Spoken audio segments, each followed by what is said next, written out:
is going to blow this out. Hold it. All right. Oh. All right, let's go ahead and get started. Sorry we're a little late. It's not my fault. It's all your fault. I have nothing to do with this. Actually, please. Here's the thing, folks. How many people did the reading? Oh, better. What? Yeah. Sorry. Thanks for paying attention. What a soldier. If you did not do the reading, please get out. Now, remember, I can't stress this enough. If you're not doing the reading, you're not going to get what you need to get out of the class. You're just not going to get it. Because we could keep talking about all this commentaries on what the church fathers have to teach and all this stuff. But at the end of the day, if you're not taking the time to really try to read it on your own, come back here and see what the commentary is saying, you're not going to appreciate the importance of a commentary, right? So these things are very important to understand the reason why we do what we do. With that being said, I need a volunteer. Oh, I'll pick randomly. Please come, sir. You looking at me, not me, not me. You're going to read from, I believe, verse 16 through 27.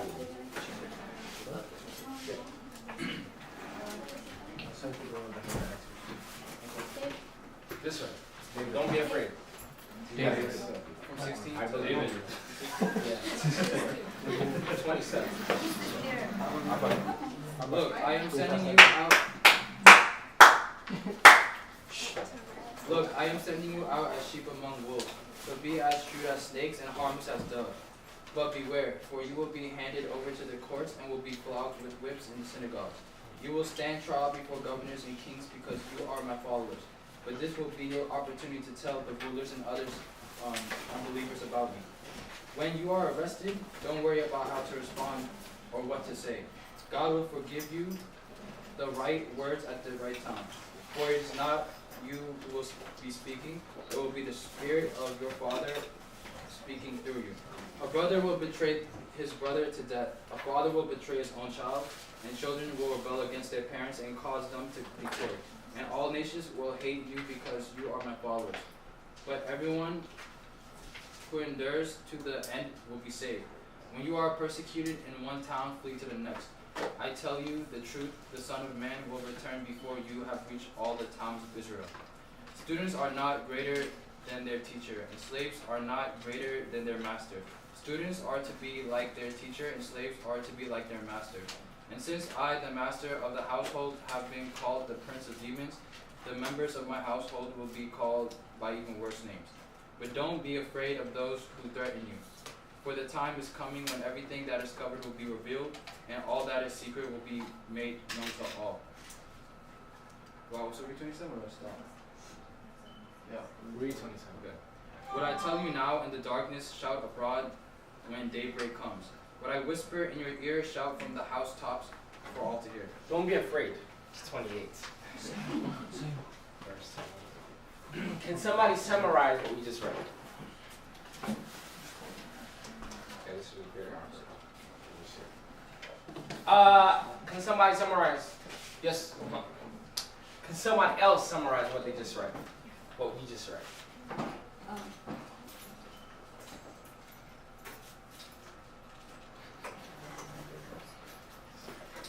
Yes, sir. So you. Basically, if you come, I guess follow the ways of Christ, there's going to be a lot of trials and tribulations coming your way. Like it starts out by saying, I'm sending you sheep into the wolves. You'll be hated, you'll be executed, persecuted.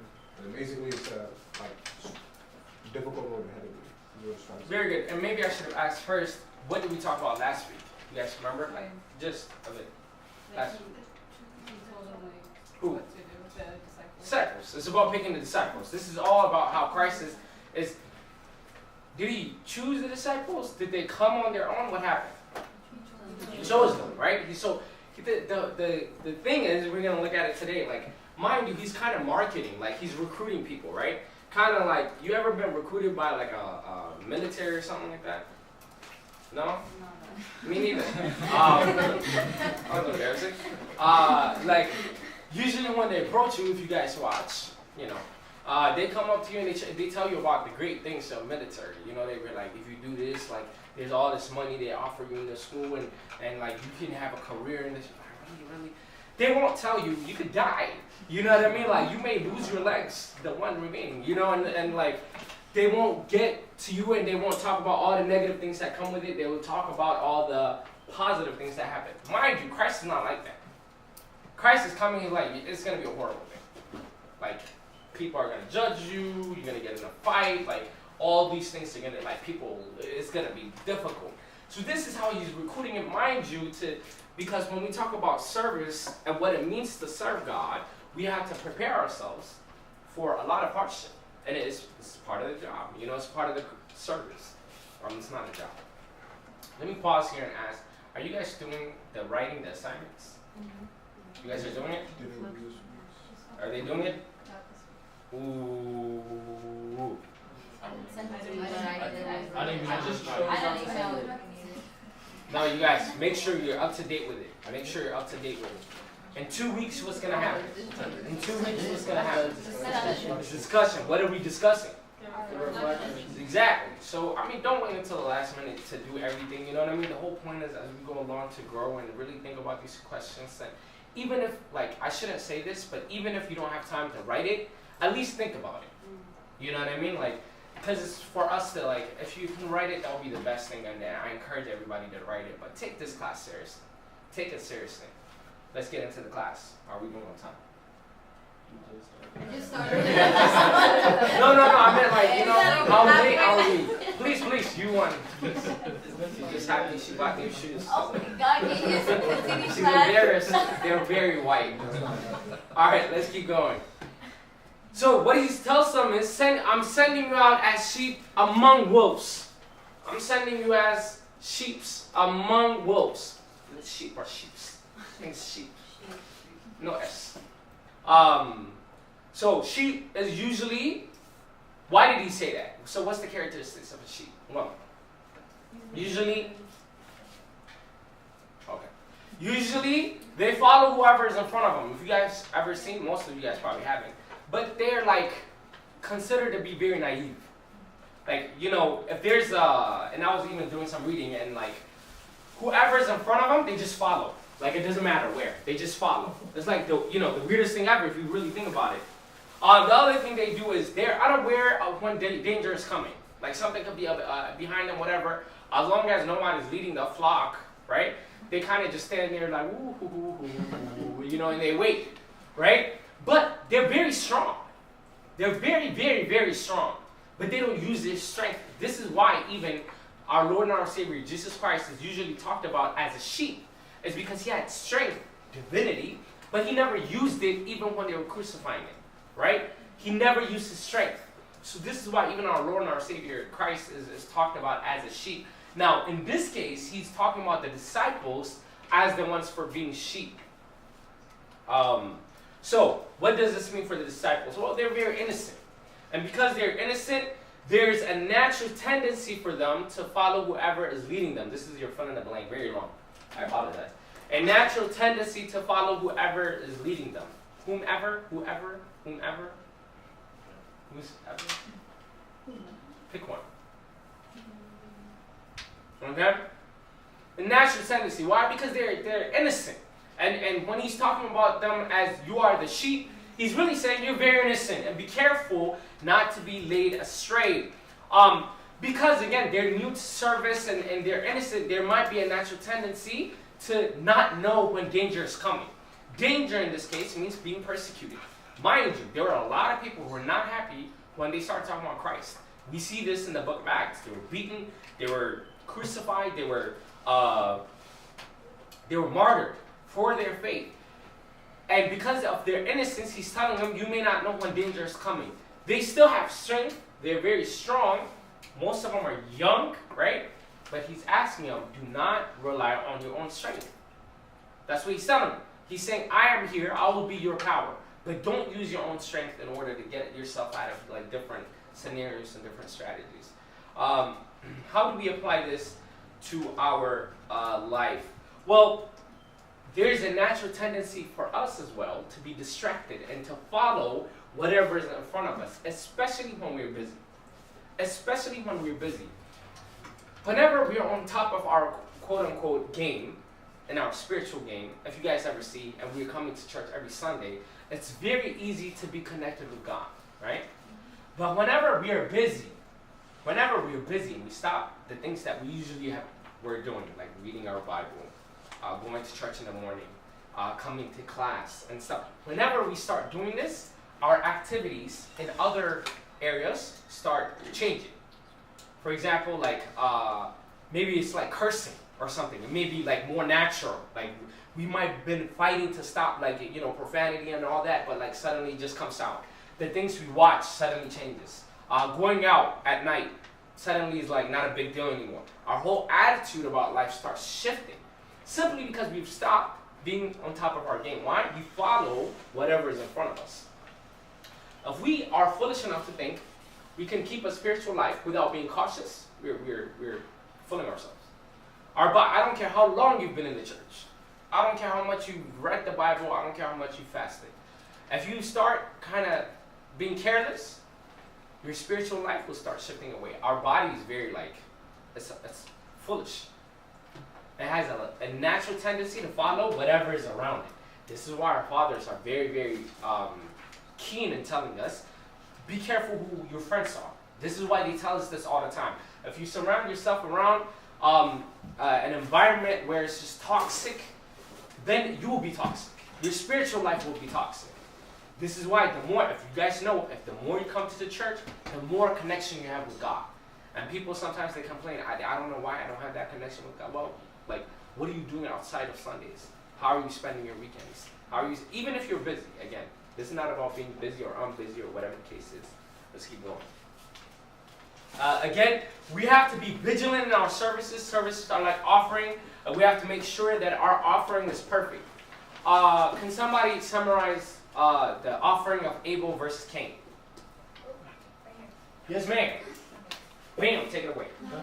So after Adam and Eve were kicked out, they had to do something. This is the extended version. I was hoping So, to start notes. okay. Spark notes. Okay, Yeah. So Abel he was a shepherd, and Cain he was a farmer.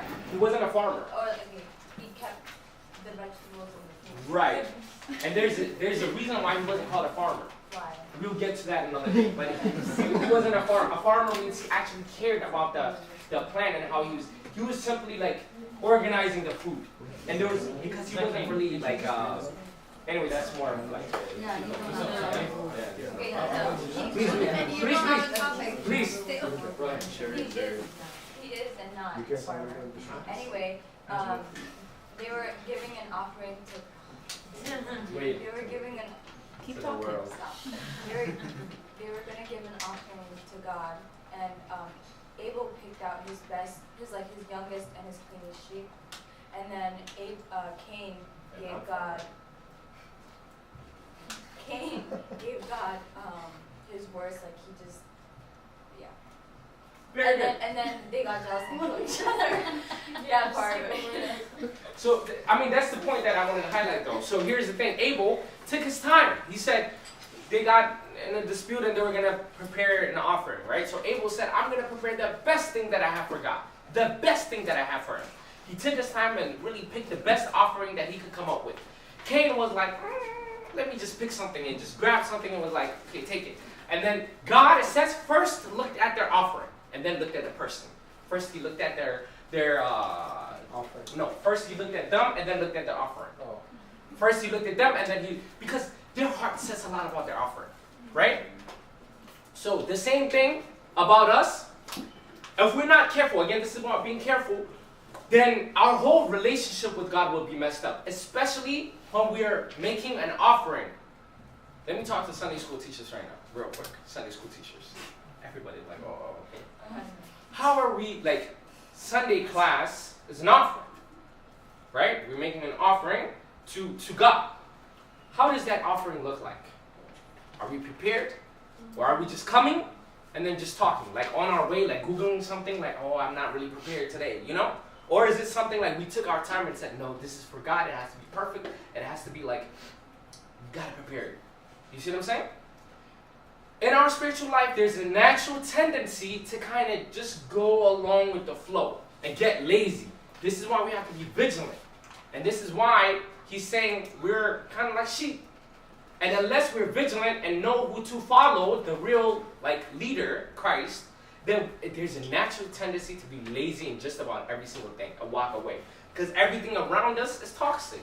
Even Christ said this world is not for us. We've got to be mindful of that every single time, right? This world is not for us. So if we give up fighting, and if we're not vigilant, if we're not awake, then there's a natural tendency just to kind of walk away from the church. So all the time, every single morning, we've got to remind ourselves, no, I'm going to do my morning prayer. I'm going to do my Bible. I'm going to do whatever I can to come to church. I'm going to do whatever I can to get that connection with God. Because when we stop trying, is when we fall. Does that make sense? Everything else in this world is kind of organized in a way to pull us out. We're like sheep, so we will follow unless we're careful. Let's keep going. In our spiritual life, we will encounter hardship. This is the other thing. We will encounter hardship.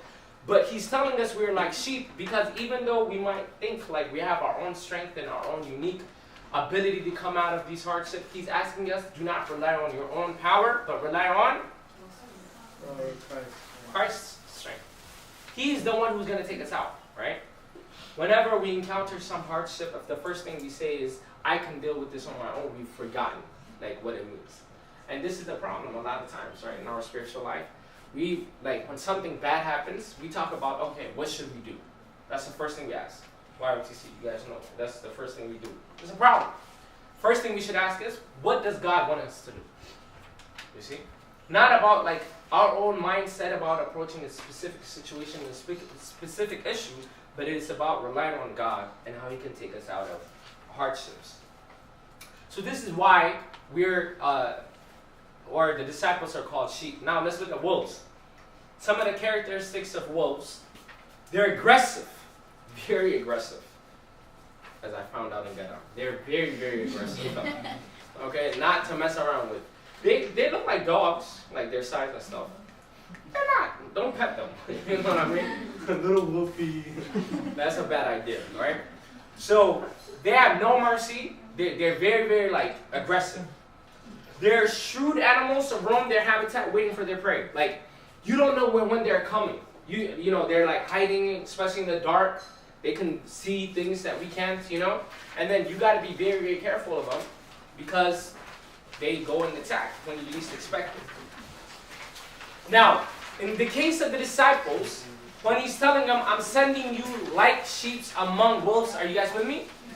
I'm sending you like sheep among wolves. What he's saying is, there are many out there who do not want to hear the gospel of Christ. That's what he's telling the disciples. Mind you, they're like sheep. They're very innocent. But he's saying, you're going into a nation where they're like wolves, ready to attack you. So you have a group very innocent going into a group very aggressive. How do you think that's going to play out? Not good. This is the same thing with us in our spiritual life. This world, like I was saying before, is very aggressive.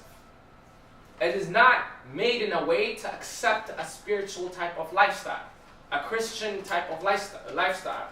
It's not created in a way that will get us, that will support the way that we're supposed to live. This is why we've got to be careful everywhere. Whenever we stop fighting and just, that's when we get into trouble. All the time I think about the story of David, King David. Give me a second. King David, where's David? Tell me the story of King David. You know the story I'm about to tell? Bathsheba? Yeah. What happened? Yeah. You can't see him because he's in a different room eating. Go ahead.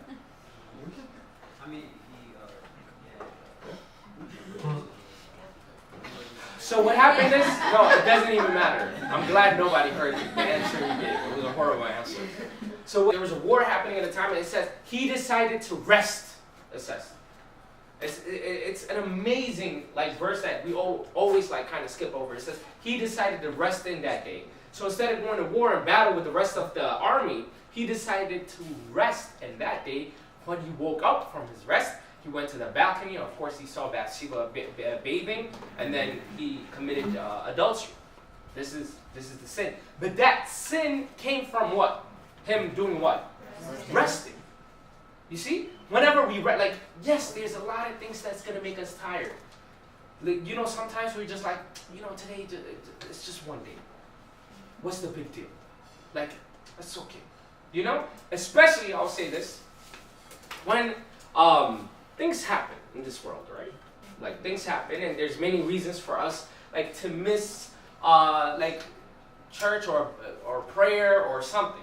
There's many, many reasons. But one always leads to two. Two leads to three. Now, whenever you have, like, an opening, you're like, I already missed, like, a month. What's one more? You ever thought about it like that way?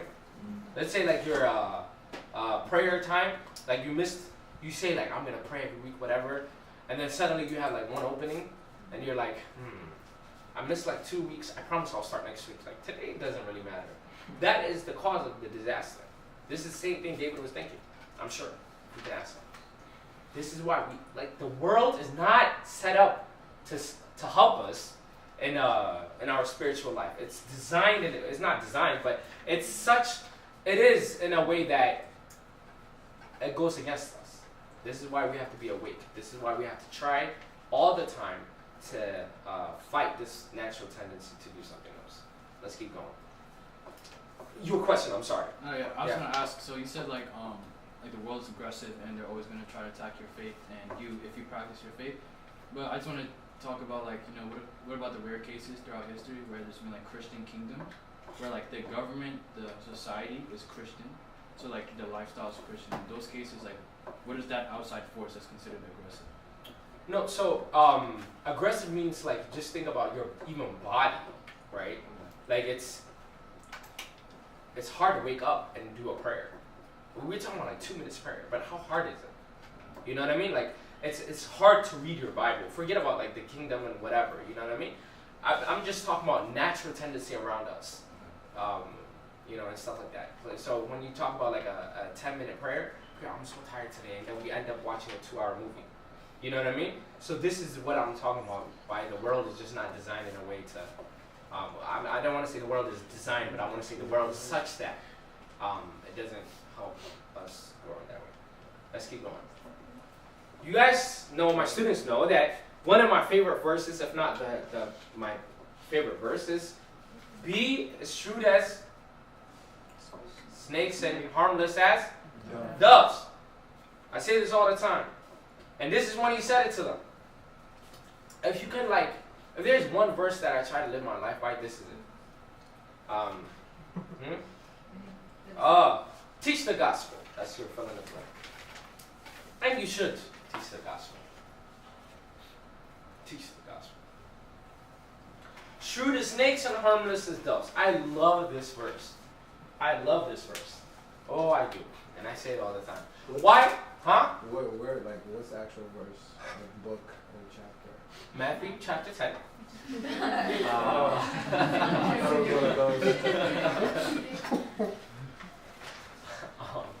I don't remember the actual verse. Huh?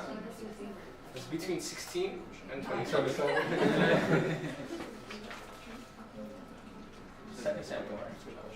Okay. 2 Samuel chapter 11 is a story about King David that I just talked about. Thank you. 2 Samuel chapter 11.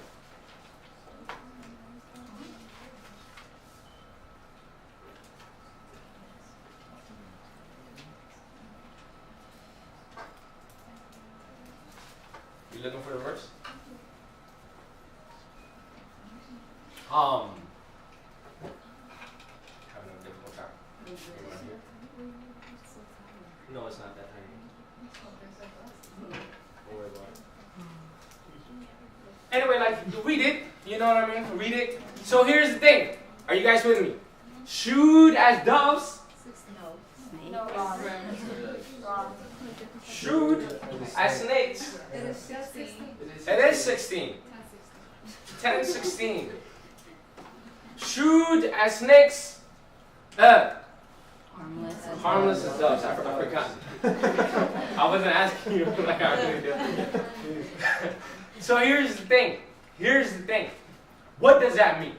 And the reason why this verse is like amazing to me is because this is the problem that we have a lot of times, especially I know I have it, especially within service. Because, like I said, let me pause here and let me say something I think I forgot to say last week. If you guys, most of you guys are kind of starting to serve the church and stuff like that, somebody told me this a long time ago. If you haven't gotten any type of hardship within service, to the point where you said, I want to quit, you're not serving the right way. Like, I heard this a long time ago before, and I was like, what? Is that true? And it's true. If you're not serving to the point where you feel so frustrated that you want to walk away and you want to say, I give up, you're not serving the right way. Because that means you're not being challenged. Whenever you come to the church, whenever you're coming closer, and the more you tend to serve, guess what? You're getting away from the devil. So what do you think the devil's going to do? Last minute, like, fight to get you down, right?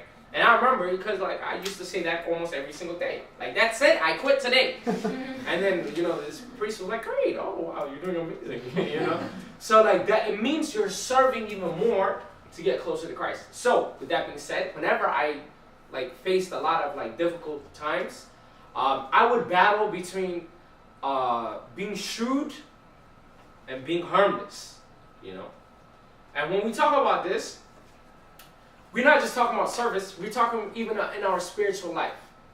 There's a tendency where we have to kind of be shrewd, and then we have to be doves, harmless. We're going to talk about that, and what it means in our day-to-day life and all that stuff. The best example of this is in Matthew chapter 21, verse 23 through 27. I know that because I wrote it down. Okay. Verse says the following. I love this. Oh, first let's talk about what the characteristics of a snake. First, let's look at that. Snakes, if you guys didn't know, do not have arms. They don't have legs. But if you think about it, snakes should be very harmless. Like, we shouldn't be afraid of a snake. It's like this tall, not even that, right? It's like short. I can't get that low. You know what I'm saying? My back. But it's very low. It's very low.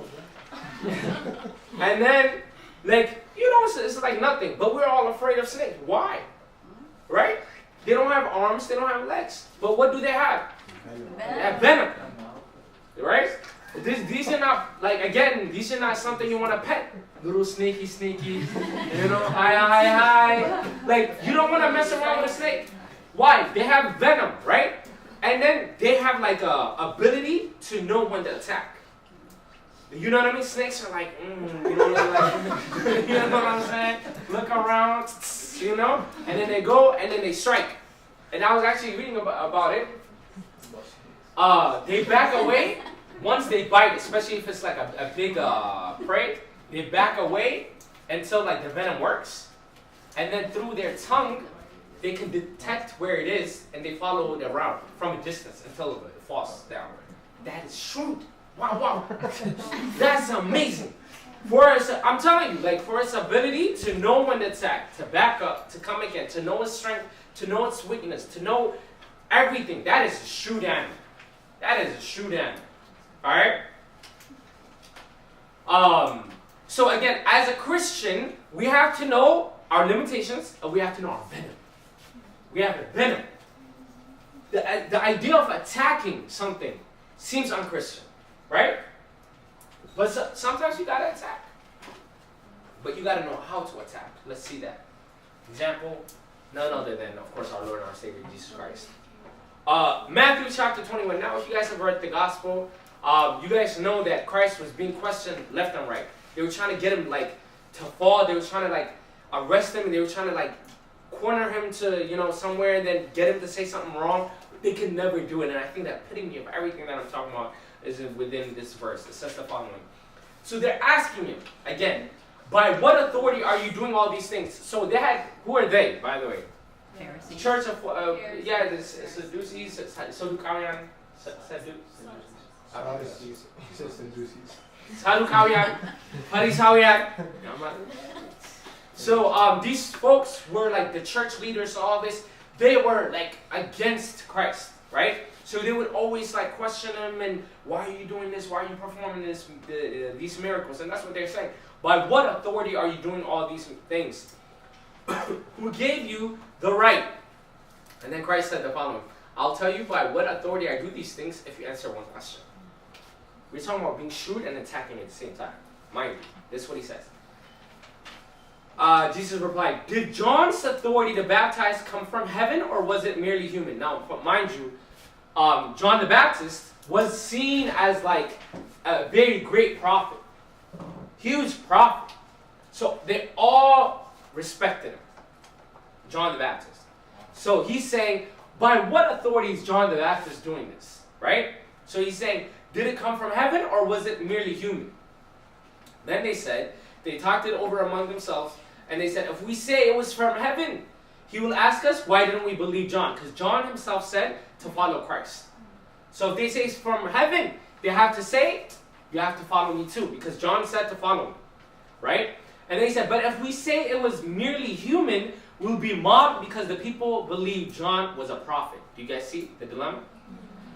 So they finally replied, we don't know. And Jesus responded, then I won't tell you by what authority I do these things. Isn't that amazing? Can you repeat that last one? It's right there. It's right there.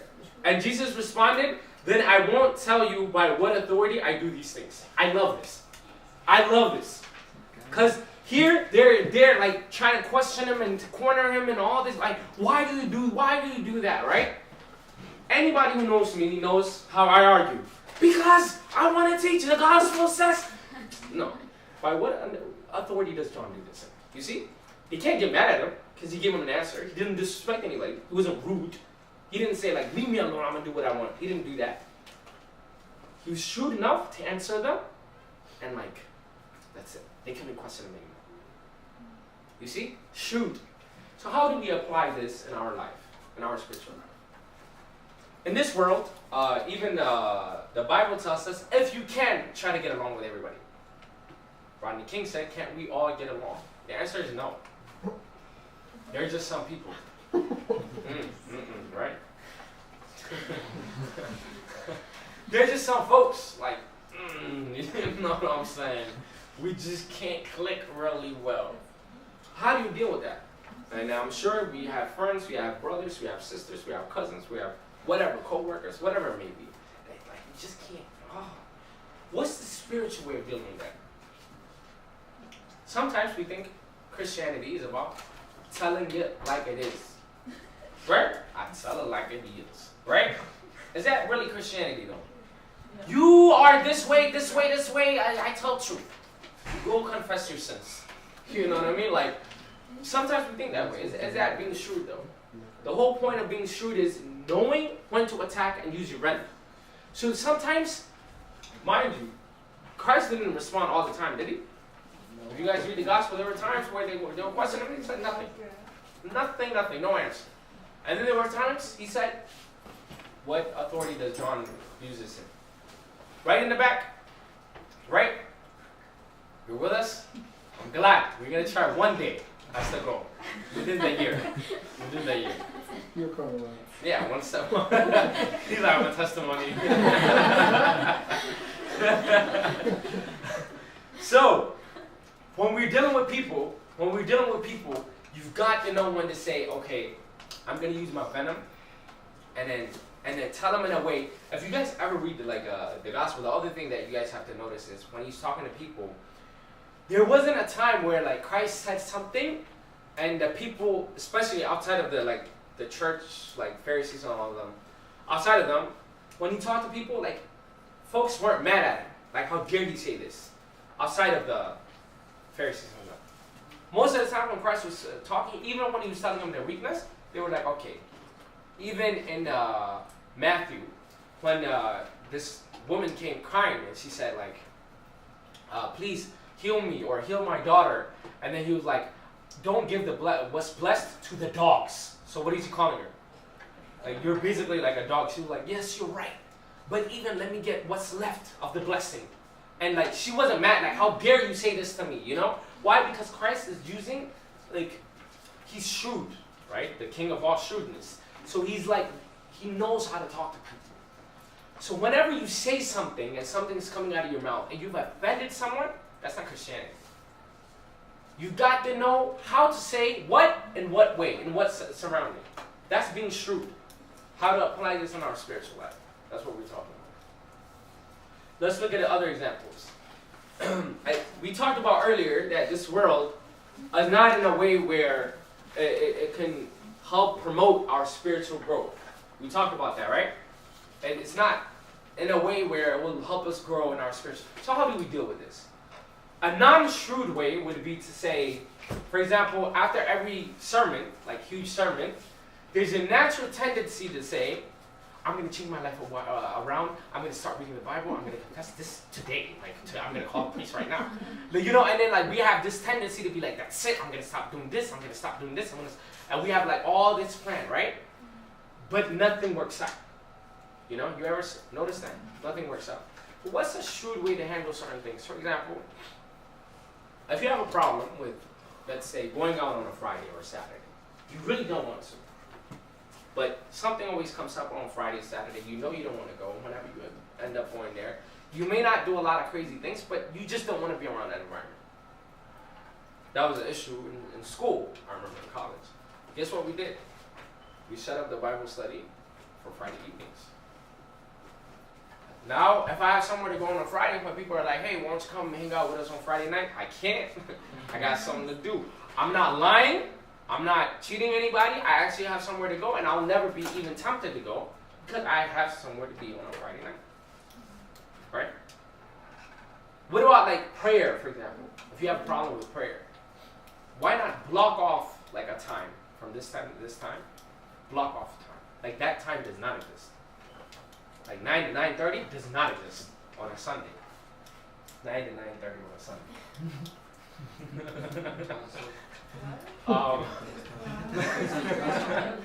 So you block off that time. Just a random time I'm thinking of in my head. And then you say that is prayer time. You say that is prayer time, right? That time does not exist. So when people are like, you want to meet up at night? Nope, I can't. That time does not exist. So if you've already convinced your mind that is your prayer time, does that make sense? If you say that is my prayer time, you're dealing with it in a shrewd way where you understand that you're blocking all these things.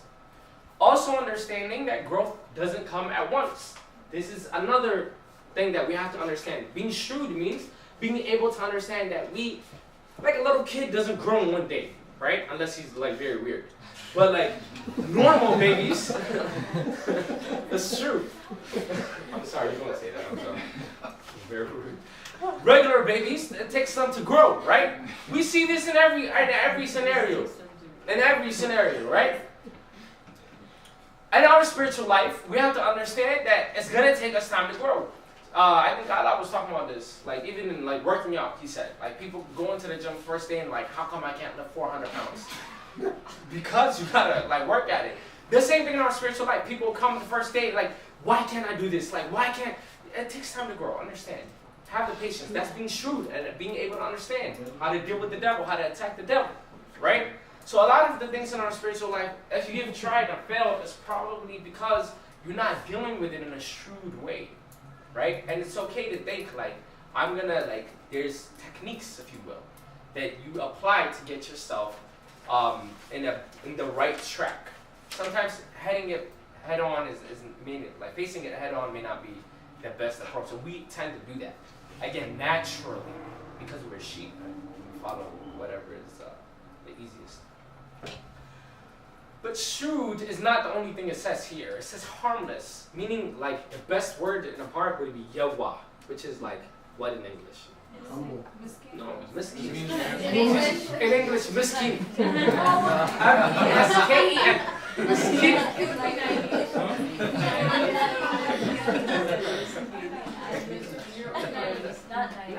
Not even English. Naive is a little closer to Innocent, oblivious. Innocent, Yawah is Yawah.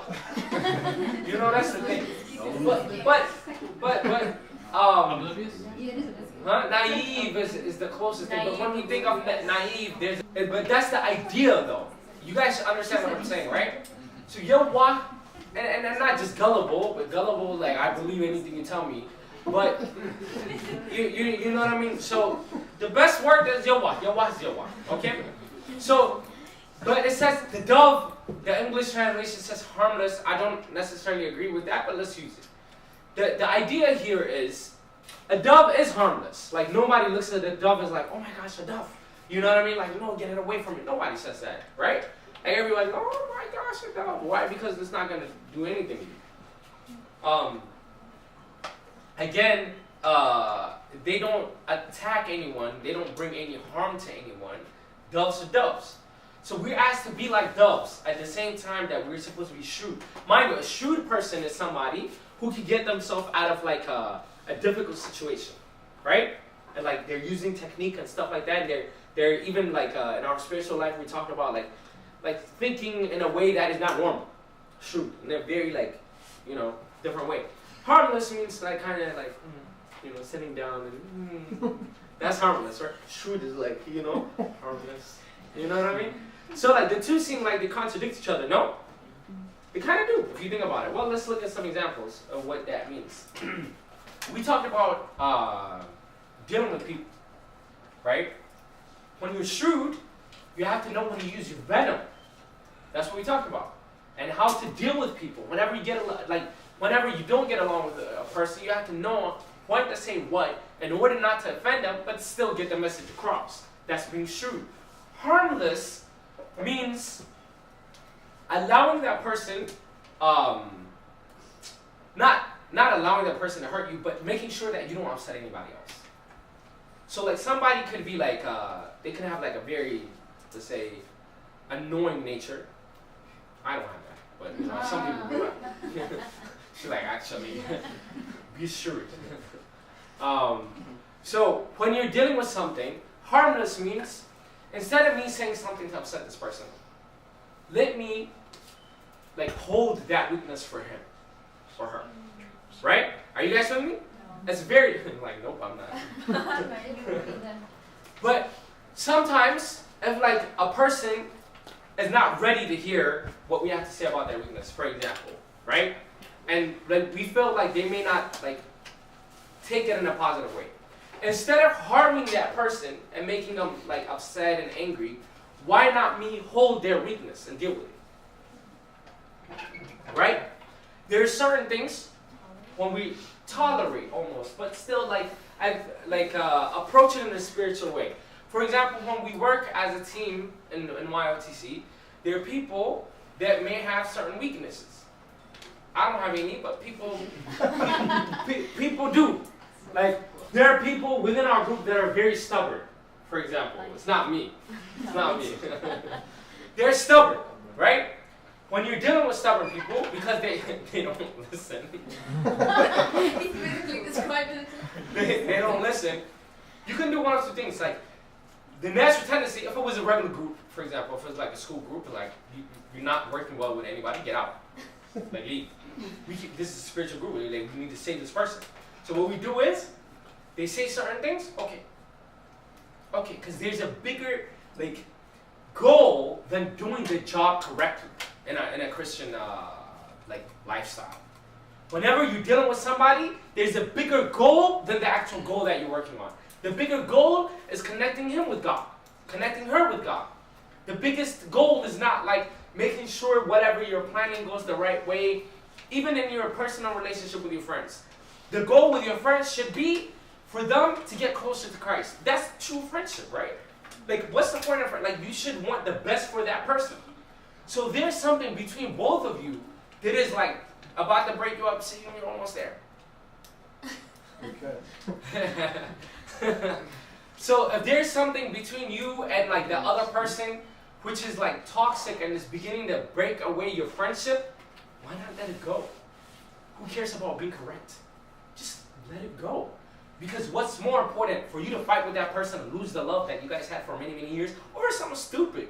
Like, if you guys think about all the people that you've probably fought with in the past X amount of years, you probably can't even remember why you fought with that person. Everybody has like one or two people they really like, they had like a good whatever, and then they lose that. if you really try to go back and then you ask yourself, why is it this way? You can't even remember why.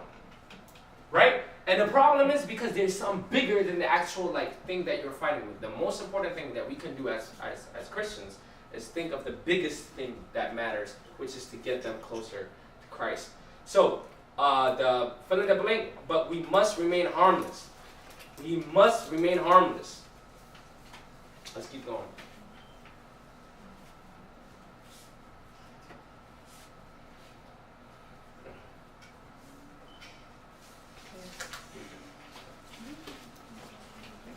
Be aware is the next. You said beware. Be aware. Beware. This is the first mistake that I've made. No, not the first. Yeah. This is the first one. You said wings. Huh? I was half asleep when I was writing it. Yeah. So you should sympathize. You said mercy on their prayer. Put a what? Not you. Hey, you have notes. I can take it away. Alright, let's keep going. Christ is recruiting 12 disciples to follow him. Notice how he's advertising his ministry. Again, I talked about this earlier. He did not tell them, you get gold, you get fish, because they're fishermen, you know what I mean? You'll get nets and all this. He tells them, that's going to be difficult. They're going to be wolves and you're going to be snakes, you know what I mean? He's telling them all these things that's supposed to be frightening. Here's the thing, and we talked a little bit about this last week. The gospel cannot be changed for you to attract you. The gospel is what it is. That we teach it. It doesn't need to be changed. If you don't understand it, that's on you. And we need to be aware of this as much as we can. We can't change the gospel for other people to like it. And even as Christians, I'm gonna assume everybody in here has already accepted the gospel, right? If there are certain things, when you're reading the Bible and you don't understand, instead of saying the Bible is wrong, people do this, right? Even in a conversation. The church does this, it's wrong. The church is never wrong. We're wrong. Maybe there's something wrong with our mentality about this specific subject. You see? We are not in a position. That was weird. You're gonna slide that one. We're not in a position to correct the church. The church is in a position to correct us. It's like saying, a little girl, a 2-year-old girl trying to tell her mom about motherhood. You know? It doesn't make sense. The mother is in a position to teach her daughter, this is what it is. When I was your age, I used to do this, but now, she's in a position to correct the daughter. Right? Right? Exactly. That's what I'm saying. So, we have to be understanding that we are not in a place to change the God, simply because there's certain things that we may not like that the church teaches or the Bible says or something. Why does it say this? Right? And there are many things that happens. When you see that, say to yourself, there's something wrong with me, not the Bible. I am the one who's wrong. Not the Bible, not the church. I am the one who's wrong. Let's keep going. He does not promise them comfort and success in this world, but rather being handed over to the courts and being flogged. That is heavy stuff. Being handed over to the courts and being flogged. Beat. Not flock. It's like flogged. Flogged. Being handed over to the court. Being beat. Beat up. Double G. Say it one more time. I ran out of flogged. Yeah. Flogged. The beginning is being handed over to the courts and being flogged. Beat. Not beat, but it means It's like whip. The whip.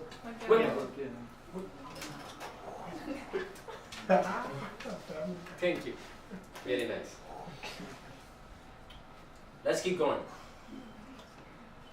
When you become a servant, there will be more trials that will come along your way. Are you guys with me? Are you guys with me? Yeah. The more you, and I said this before and I'll say it again, if you're not serving to the point where you feel so frustrated that you want to walk away from the church, you're not serving the right way. You should feel it. Like, if you're comfortable in your spiritual life, you're not challenging yourself, right? So you gotta, like, push yourself to the point where you feel, don't push yourself to the point of exhaustion, but push yourself to the point where you feel it. Like, you should feel something. And those trials coming along your way, you should be happy and rejoicing. We talked about this before. It's not a service class, but we talked about it before. And the more, like, a true Christian is a servant. Because we're the child of God. I don't care what level of Christianity you are. You can't be the first thing you're taught as a Christian is to be the child of God. Once you accept him, then you're asked to serve him. Then once you serve him, you're asked to be a martyr. You know, that's the level. First, when you come in, it's like, okay, Christ died for you. He saved you. You're like, wow. And it's like, okay, so go serve him. Like, go die for him. You know? So that's the teaching of the church. So if you're not, like, growing in your spiritual life and you're just stuck, that means you're doing something wrong. That means you're doing something wrong. Let's keep going. When you see the world, you may feel like others have accomplished many things and you're feeling behind. Here's what I wanted to say with this. This is especially true in the Ethiopian Orthodox Water Church. Like, again, the more you're serving, you will feel like your life has been consumed. Right? From experiencing that, yes. When you feel like your life has been consumed, you feel like, you know how many things I could have done out there?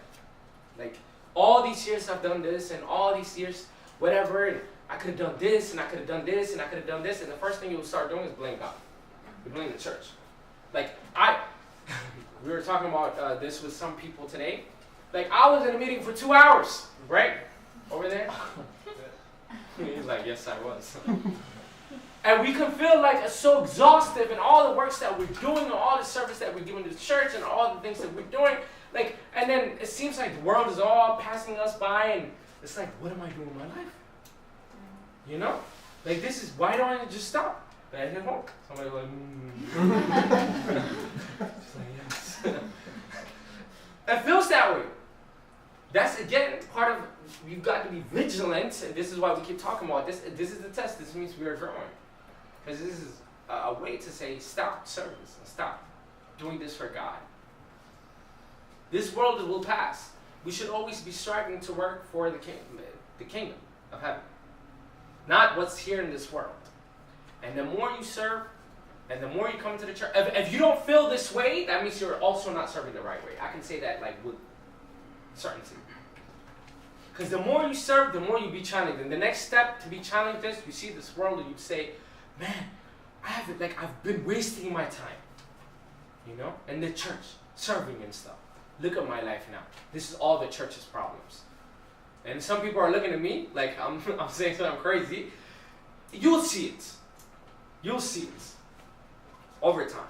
But you should know these things. Let's keep going. Where am I at? Please, don't correct me. Don't ever correct me. Don't do that. Stand trial. Please. Stand trial before governors and kings. So here's what they're told. The more you serve, what would happen? The more you serve, you stand trial before the governors and the kings. Now, here are the people of authority. They're supposed to stand there and defend their reason for teaching the gospel even though they were told not to. Mind you, the King of Kings is telling them, go teach the gospel, go. But the kings of the world, they're like, why are you teaching? And he's telling them, this will happen. This is what I love about this, this verse. He tells them when these things will happen. Where's that later? We'll talk about that later, number one. Stand trial before the governors and the kings. So these are the people that are officials who have authority. Now, in our spiritual life, there are many people who have authority, right? Are you guys with me? Authority is somebody who you care about, somebody who is, whose attitude you care about. It could be a friend, it could be family members, it could be parents, it could be kids, hopefully, It could be sisters, it could be cousins, it could be whatever, right? Right? Now here's the thing. The more, again, you're coming to the church, first thing that happens is, I love this. The minute you try to change your life around, especially if you're new to the church, when people notice, the first thing they're going to say, good for you. Especially your friends. They'll be like, wow, that's great. I'm glad you're going to church. And then you keep going and you start talking about outside of Sundays, you start going to church. you're like one of those. You know? And yeah, first, when you go on Sunday and like, as long as you go like once a month, like everybody would be like, hey, you know, that's great. Like I'm very, you know, he's a very spiritual person. He goes to church like once a month, you know? Like that's wow, you know? And then you start throwing in like a little Wednesday afternoons and like, you know, Saturday on the top and everything. People look at you weird. Like you ever tell people like on a random weekday you going to church? Like they look at you weird, like what's wrong? Who's dying? You know? And when you keep doing it, what's the first thing they're gonna say? You know? So that's the thing that people are gonna say. That's the meaning. You'll stand before the governors and the kings. That's what it means. The thing is, how are you gonna answer them? Right? Are you gonna cave in? Sometimes, like there's so many things in this world has so many things to offer. Especially DC. There are 1,000 things going on every single day, right? And this is the only time. But this is just this weekend, just this one, right? No. But like you don't understand. This thing that's happening this specific weekend is the only one that's gonna happen until next weekend. You know what I mean? So how do you answer? We talking about your friends, your family members, your parents, everybody. How are you gonna answer? How are you gonna stand there when you're standing before those in authority? That's what it means. Can you still? No, this is my faith. No, this is what I believe in. I'm sorry. You know? Couldn't we say that? That's what it means. And then again, I'm not talking about every single situation. There's a difference between serving your family, and that actually means service. You need to be there for your family. I'm saying in general, we've got to be able to stand and defend what we do. Especially when it comes to the point where people are like, yak adalut. Don't let anybody do that. Right? When people are like, no, hey, manaman, be shrewd, but be prepared to give an answer as well. Let's keep going. Akaberko, that word, be careful of that one. That one's the dangerous one. Oh, one more thing, I almost forgot. Sometimes those people in authority could be these same people in this very room, right? Sometimes, like, we have it, like, whenever we come to the church, right? Whenever we come to the church, we feel like it's a safe environment, no? Like, you come to the church, whatever, and it seems like a safe environment. But sometimes we may be fatana for other folks and we may not even know it. Mind you, Peter was like, Christ loved Peter. So much to the point that he, like, the entire church was made on top of the rock. He on top of the rock, Peter, the stone, right? But yet he said, like, go from me, right? Because Peter was becoming the problem for Christ. I'll follow you until death, I won't go anywhere. No. Go away from me. You Satan, is what he said. Sometimes in this very room, maybe without knowing it, maybe when we're joking around, there's somebody, like, let's say we're all hanging out and stuff like that, and let's be honest, let's be very honest, like, let's say, like, after class, if we are like, let's go to lunch, somebody says, no, I have to do my prayer, let's be very honest. What kind of response would we give? You know? I don't know.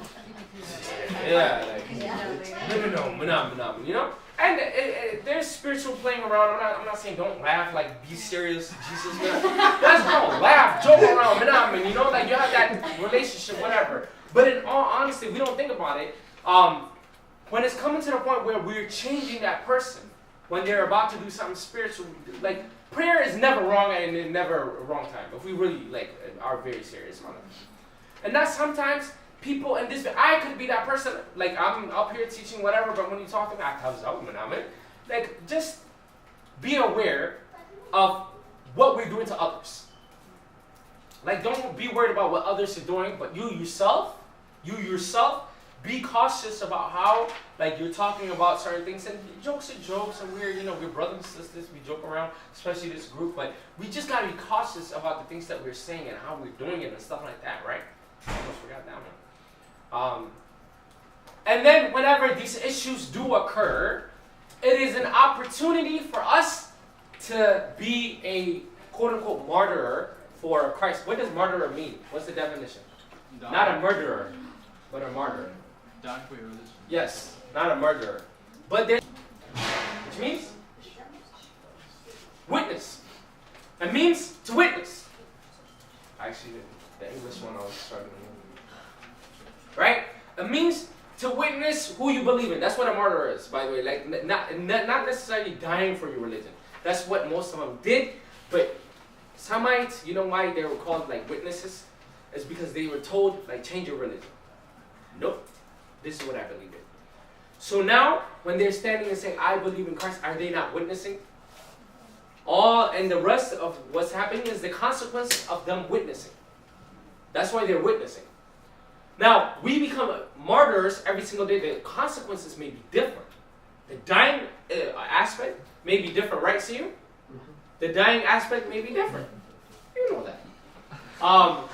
But we can also be witnesses every single time the opportunity presents itself. So whenever we're talking to somebody and then, like, you know, people think, like, what are you doing? And, like, why are you going to church this many times and all this stuff? Like, there may be a natural tendency to cave in, but it is an opportunity for us to witness about our faith, yes.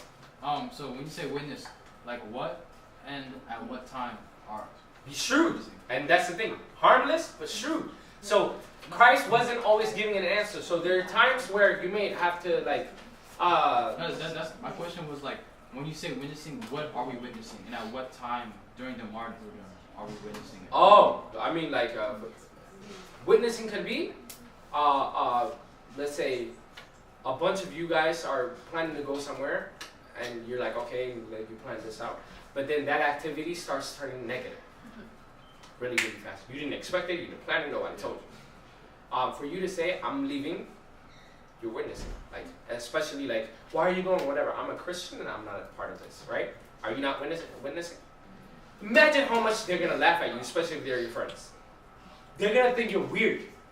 So like how would you define witnessing? Because like I feel like the way I understand the word witness is like when something happens and then you see it. No, so like testifying, okay, is a better word. Yeah. Okay. Witnessing can also mean testifying.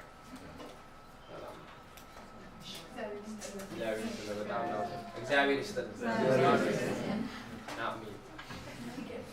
Yes, ma'am. Actually takes battery. I'm so thirsty.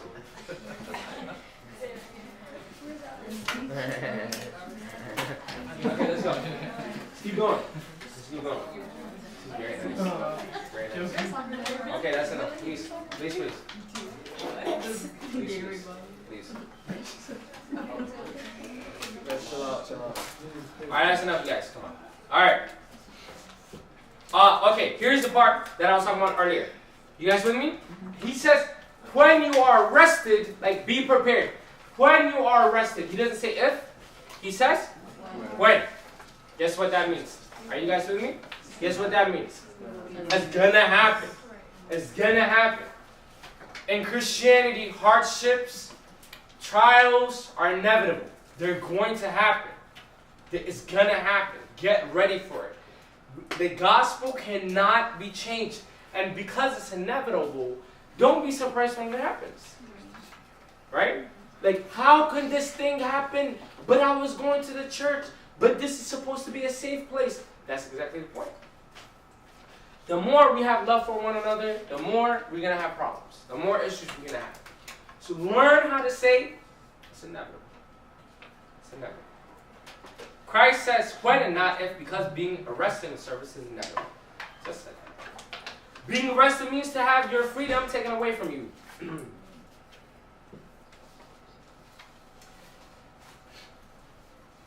This is kind of what we were talking about before. So again, being arrested means having your freedom taken away from you, right?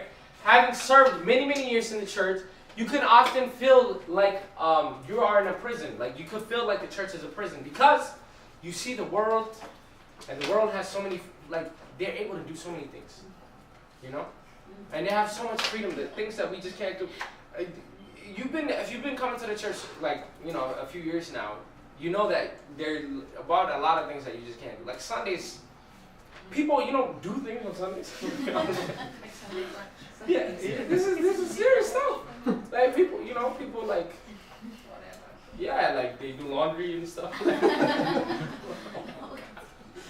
That's amazing. Like they have, like people have lives. I'm like, wow. And sometimes, you know, you see these things and you want to do the things that other folks are doing, and you can't do it, and you feel like, yo, I've been held hostage, you know, in the church. Like this feeling it's okay, like it's normal, but just know that it's fatana as well. You're being tested. It's a trial. So learn how to deal with that. Don't fall. Don't cave into it. We have not done enough for the church. Right? We have not done enough. We need to do more.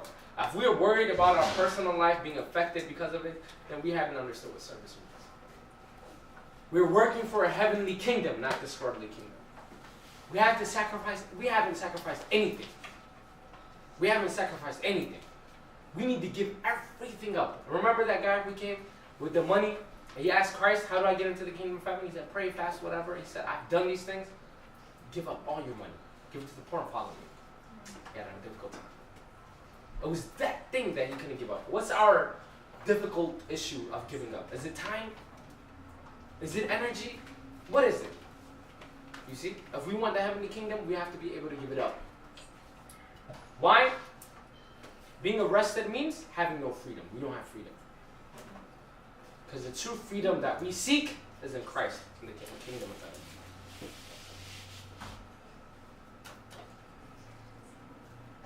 And we talked about the rest before. Let's keep going.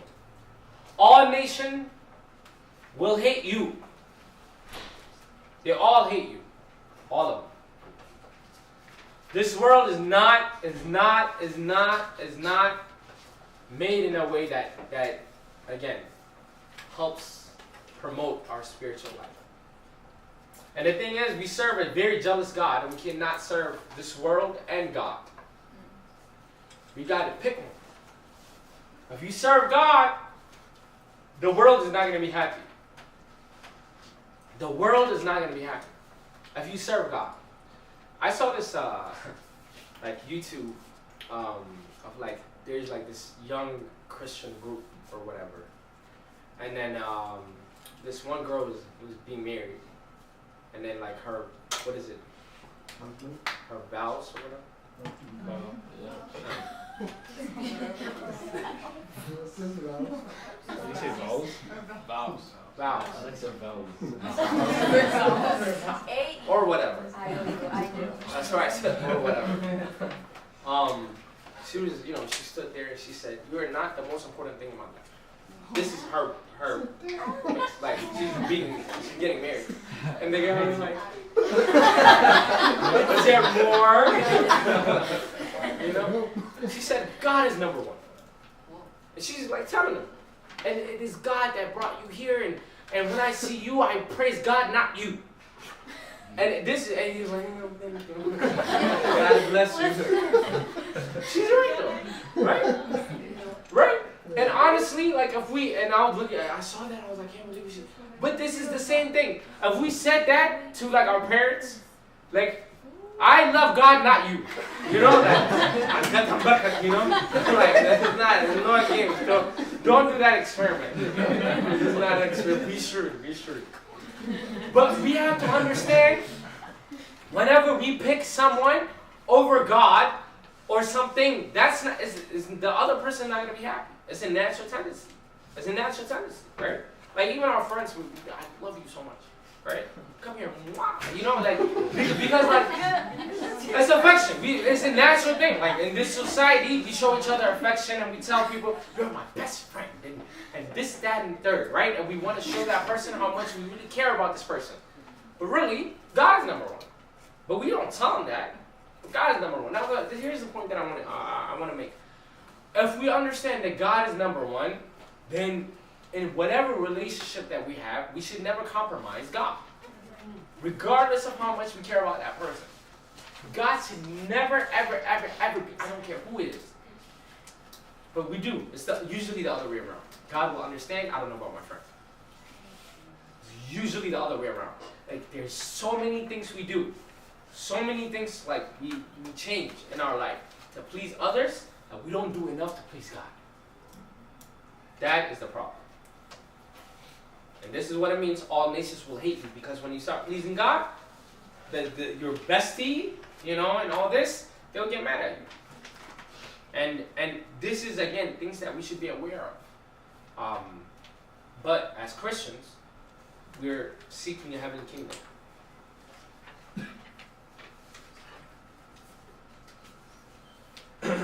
And he tells them students are not greater than their teacher. Is there a question? No? He tells them students are not greater than the teacher. What he's saying here is, we talked about this, I think, like a few weeks back. When Christ was doing miracles, he was called the Prince of Demons. You're the Prince of Demons. Like, that's heavy. You ever, like, been cursed out, where instead of getting mad, you were, like, surprised to hear that curse out? Like, wow, that's creative. Wow, a Prince of Demons. That's very creative. And he's called, like, who? Our Lord and our Savior, Jesus Christ. It's called the Prince of Demons. What do you think we're going to be called? Right? But really, though, so the thing is, it's all written in the Bible, but it's always new to us when it happens. Like, in the classroom, it makes sense. Outside of the classroom, it doesn't. Next time when we're, like, something happens, some trouble thing that happens or whatever, and especially, like, in the beginning when we start coming to the church and, like, we're making a lot of changes and people start to question us, why is this happening? It's written. It's written. It's here. Not even in the beginning. As the more you grow and encounter some certain people, and you get into trouble and you don't understand, like, why is this happening? It's written. It's here. It makes sense in the classroom, but when we get out, it's a little difficult. And then he says, don't be afraid of those who threaten you. There are many that will continue to oppose this service, your spiritual life, and everything like that. Look, especially, and I'll end on this note, especially, this, I talk about this class and YOTC and all this service. The more we serve, the more challenges that we'll see. And I always say this, we're in the middle of making history. Like, we are part of something amazing. God has blessed us to be a part of this. The more we do it, the more opposition we're going to get. It's very, like, annoying. It's very frustrating. But we shouldn't, like, feel like we have to answer the world and explain to them about every single thing that we're doing. What we should do is humble ourselves, follow our Lord and our Savior Jesus Christ, and really and continue to serve Him in the way that pleases Him, not people. Does that make sense? And we are, and we're in the midst of, like I said, making history, and we should continue to strive forward. And I'll stop here. Any questions? I wrote that last night, by the way. The last section. Really? What? Oh, no. Last section.